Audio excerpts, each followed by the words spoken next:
Shalom, shalom pour le Seigneur, shalom, shalom.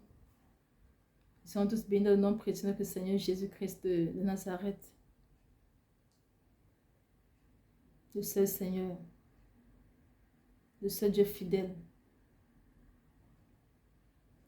Le Père, je te dis encore merci pour ce moment. Tu es le Dieu qui ne faillit jamais. Tu es notre sainte victime. Tu es notre rançon divine, Père. Oh Papa, je viens encore implorer ta miséricorde pour chacun de nous. Je viens implorer ta miséricorde, Papa, pour notre incrédulité, Seigneur. Parce que nous ne savons pas qu'à chaque fois que nous commettons des erreurs, c'est ton cœur, Papa, mon Dieu, qui saigne. Parce que nos erreurs nous conduisent loin de toi. Nos erreurs nous éloignent loin de toi, Seigneur. Ô Père, fais-nous la grâce méritée de revenir entièrement à toi, Jésus.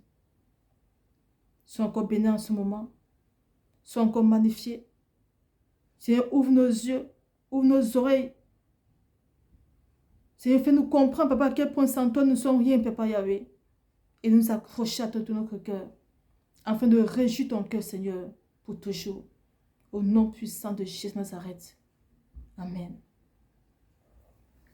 Et shalom, Père du Seigneur, shalom, shalom. Je suis que c'est ma jolie. Je viens encore à ce jour partager ce précieux message avec ton frère, ma soeur. Je viens te dire la pensée du cœur du Seigneur. Ce que le Seigneur ressent vis-à-vis de nous, Père Seigneur.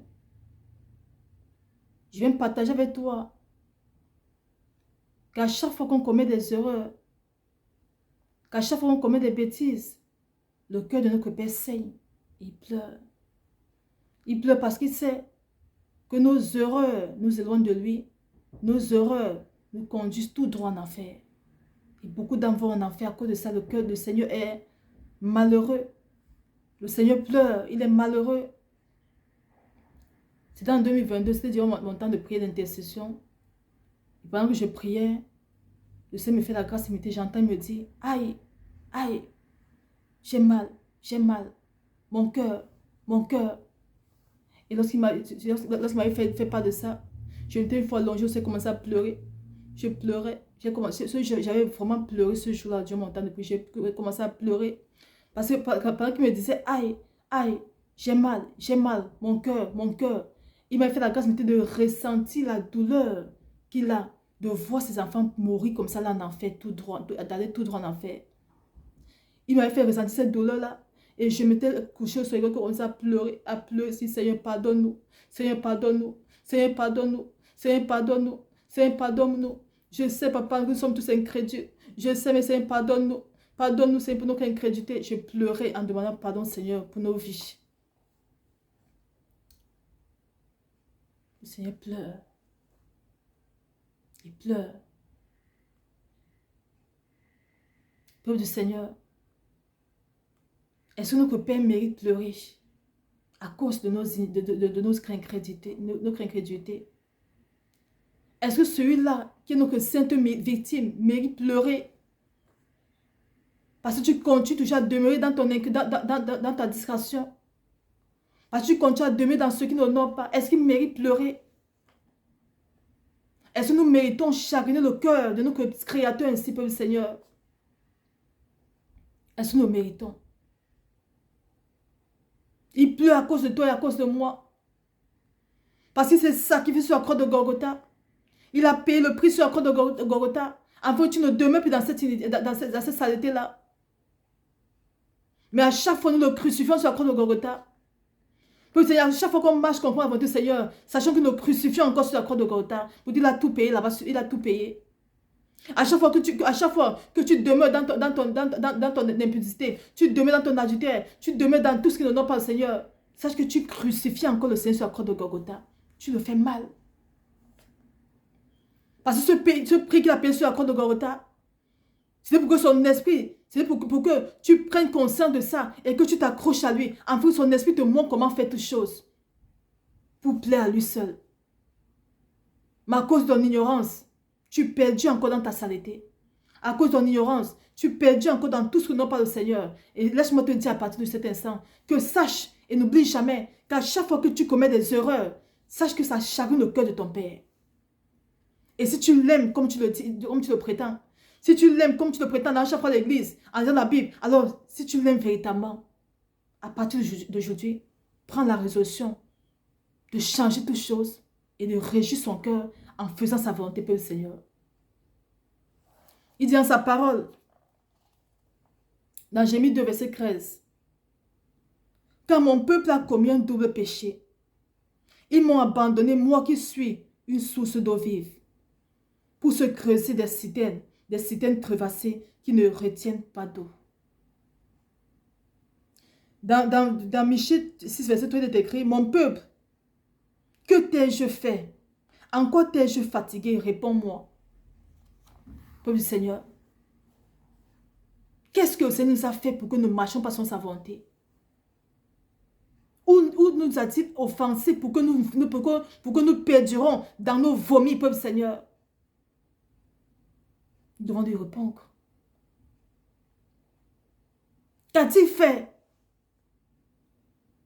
Pour qu'au lieu de le chercher lui, nous mettons notre confiance sur les pasteurs, sur les hommes mortels comme nous. Qu'a-t-il fait? Il dit dans sa parole, je suis le pasteur, le gardien de ton âme. Qu'est-ce que ton Créateur fait, peuple Seigneur? Qu'a-t-il fait de mal? Pour qu'au lieu de prendre ta Bible, le lire, le chercher, le chercher, prier enfin qu'il se révèle à toi, tu vas mettre ta confiance sur les hommes qui jusqu'à aujourd'hui ne te conduisent qu'en enfer. Il y a des vrais serviteurs, mais ils sont peu.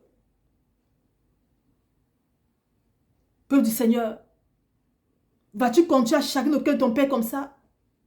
Il dit, qu'est-ce qu'il a fait de si mal pour que tu ne t'accroches pas à lui? Qu'a-t-il fait de si mal pour que tu ne te confies pas à lui? Qu'a-t-il fait de si mal pour que tu ne lui parles pas comme un fils parle à son père? Qu'a-t-il fait de si mal pour que tu ne te consacres pas à lui? Lui qui a tout fait pour toi. Lui qui t'a créé. Lui qui n'a fait pour toi des projets de bonheur et non de malheur. Qu'a-t-il fait de si mal pour que tu ne te confies pas à l'Éternel des armées, peuple du Seigneur? Il dit encore dans sa parole, dans Psaume 81, verset 11, « Car mon peuple n'a point obéi à ma voix. N'a point obéi à ma voix. Israël ne m'a point obéi. » 81, verset 1, il est écrit, « Car mon peuple n'a point écouté ma voix. Israël ne m'a point obéi. » Dans Apocalypse 21, verset 6, il est écrit, « Et il me dit, c'est fait. Je suis l'alpha et l'oméga, le commencement et la fin. À celui qui a soif, je donnerai de la source d'eau, de la source de l'eau, de la vie gratuitement. » Israël n'a point écouté ma voix. Peuple du Seigneur, nous vivons dans Sodome et Gomorrhe. Allons-nous ressembler à Sodome et Gomorrhe? Ou allons-nous écouter la voix du Seigneur? Il dit, vous êtes dans le monde, mais vous n'appartenez pas au monde, vous appartenez à moi. Mais lorsqu'on appartient à quelqu'un, on fait sa volonté. Lorsqu'on appartient à quelqu'un, on vomit les choses du monde et on fait uniquement sa volonté. Il dit, Israël n'a point écouté ma voix. C'est sa voix qui te montre le chemin à suivre. C'est l'obéissance parfaite au Seigneur qui te fait réussir cet esprit, le Seigneur. C'est la raison pour laquelle les chrétiens souffrent encore. Parce qu'ils se disent chrétiens, mais ils n'écoutent pas la voix de leur Créateur. Ils n'écoutent pas la voix du Maître des esprits. Ils n'écoutent pas la voix du seul gardien de leur âme. Ils n'écoutent pas sa voix. Et quand tu n'écoutes pas sa voix, mais Sodome et Gomorrhe va t'engloutir. Les enfants de Sodome et Gomorrhe vont t'engloutir. Ils vont détruire tout ce que le Seigneur a mis en toi. Pourtant, le Seigneur fait de toi sa gloire, afin que tu puisses convertir même les enfants de Sodome et Gomorrhe là. C'est ceux qui ne connaissent pas encore le Seigneur. C'est ceux qui perdent encore dans la saleté. Mais toi qui te dis chrétien, qu'est-ce que tu fais encore dans la saleté? Que fais-tu encore dans tout ce qui n'a pas le Seigneur en tant que chrétien? Que fais-tu encore dans la masturbation? Que fais-tu encore dans les insultes? Que fais-tu encore dans les commérages? Que fais-tu encore dans l'impudicité? Que fais-tu encore dans la discrétion? Surtout la direction des réseaux sociaux. Que fais-tu encore là-bas? Pourtant, tu t'appelles chrétien. Alors, laisse-moi te dire, peuple Seigneur, que sache que tout ce que tu fais, chacun au cœur de ton Père. Parce qu'il veut causer avec toi. Il veut te dire la pensée de son cœur. Il veut te donner des paroles douces. Mais il ne parvient pas. Parce que tu es loin de lui. À cause de toutes tes erreurs. Il ne parvient pas. Parce que tu n'es pas dans sa présence. Alors vas-tu perdurer dans cette saleté, peuple Seigneur? Il te dit encore, dans Apocalypse 26, verset 6. Et il me dit, c'est fait. Je suis l'alpha et l'oméga, le commencement et la fin. À celui qui a soif, je donnerai de la source d'eau, de l'eau, de la vie gratuitement.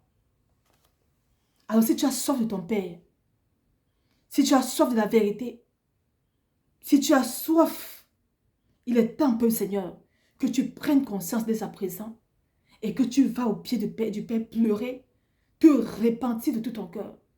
Pleurer, lui dire, lui demander pardon pour toutes les fois que tu as chagriné son cœur, pour toutes les fois où tu l'as mené à couler une larme, parce que tu ne mérites pas que ton Seigneur coule une larme à cause de toi. Tu ne mérites pas ça. Nous ne méritons pas cela. Nous ne méritons pas que celui qui a fait toutes choses pour nous puisse couler une seule goutte de larme à cause de notre désobéissance. Nous ne méritons pas cela. Mais il nous tend encore la main, il nous dit qu'il est prêt à t'accueillir dans sa présence. Il est prêt à te donner cette eau gratuite qui n'est rien d'autre que sa vie. Il est encore prêt. C'est le moment qu'il faut saisir cela, peuple Seigneur.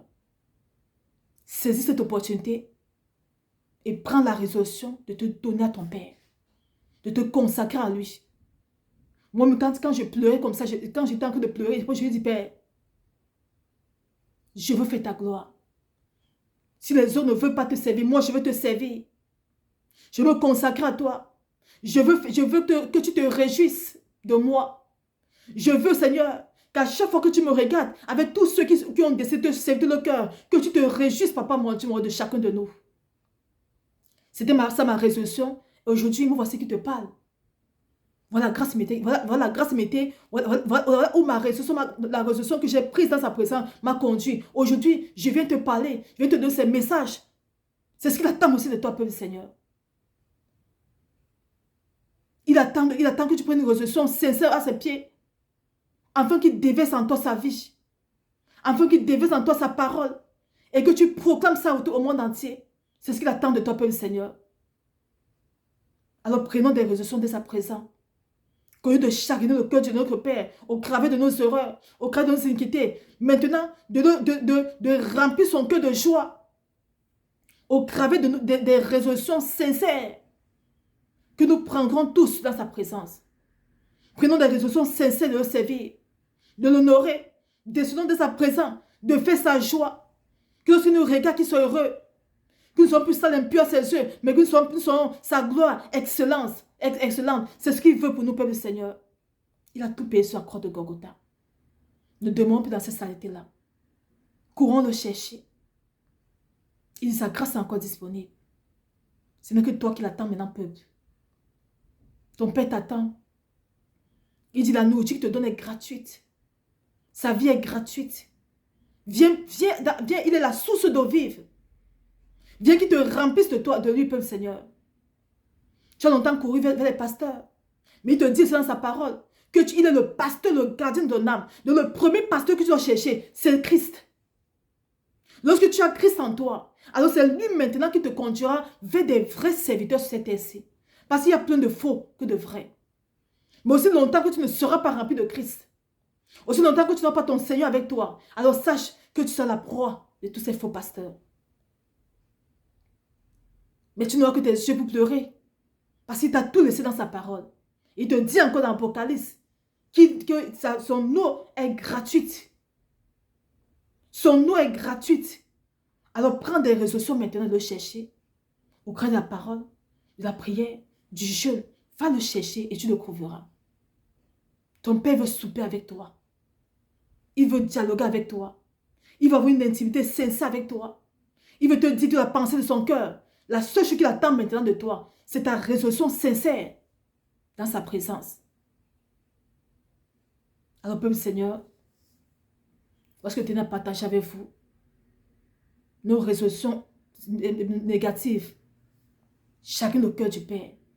Et cette nuit même dans le songe, j'étais en train de pleurer. Je pleurais. Il y a un serviteur qui m'a demandé, mais pourquoi tu pleures? Je dis, je pleure parce que le cœur du Seigneur, le cœur de notre Père saigne. Notre Seigneur est malheureux, il est Christ. C'est cette nuit-ci, nous sommes le 12 avril 2023, que j'étais en train de pleurer dans le songe. Et un serviteur me demande, mais pourquoi je pleure parce que notre Père, le cœur de notre Père saigne. Notre Père est malheureux. Il est malheureux. Il pleure. Parce que nous, ses enfants, nous ne marchons pas selon sa volonté. Et beaucoup d'âmes sont en train d'aller en enfer. Il t'attend, toi, peuple, dès que la brèche pour intercéder pour tous ceux qui vont en enfer, pour tous ceux qui sont en train de mourir sans le Seigneur. Où es-tu, intercesseur? Où es-tu? Il a mis en toi des dons puissants. Il a mis en toi des talents puissants. Mais tu es en train de dormir sur ces talents-là. Pendant que tu dors sur ces talents, son peuple est en train de mourir. Il t'attend, peuple Seigneur. Il t'attend.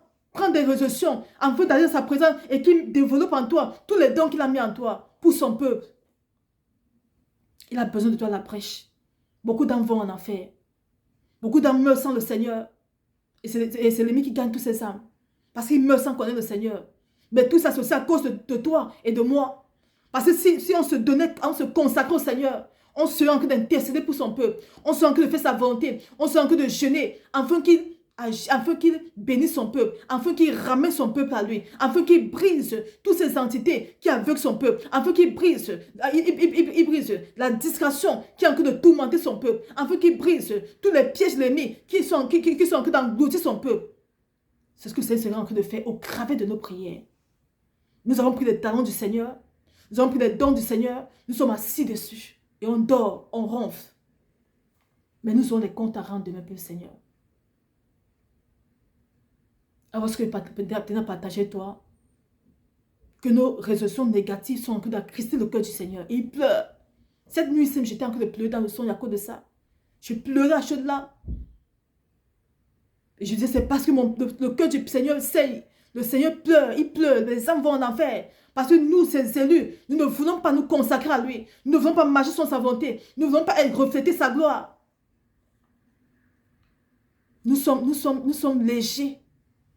Nous sommes froids. Nous sommes tièdes. Le Seigneur dit, on doit être ni tiède, ni froid. On doit être bruyant. Alors, le Seigneur, vraiment, changeons notre façon de faire, afin de réjouir le cœur de celui-là seul, qui a tout fait pour nous sur la croix de Golgotha. Il a tout fait par amour pour nous. À nous aussi, si nous l'aimons véritablement comme nous le déclarons tous les jours, la seule façon d'aimer le Seigneur, n'oublions jamais, c'est de faire sa volonté parfaite. Voilà la seule façon d'aimer le Seigneur. Si tu dis que tu aimes le Seigneur et que tu ne fais pas sa volonté, alors sache que tu ne l'as jamais aimé. Laisse-moi te dire ça aujourd'hui. Laisse-moi te choquer. Que si tu prétends aimer le Seigneur et que tu ne fais pas sa volonté parfaite comme il te dit de sa parole, alors sache que tu ne l'as jamais aimé.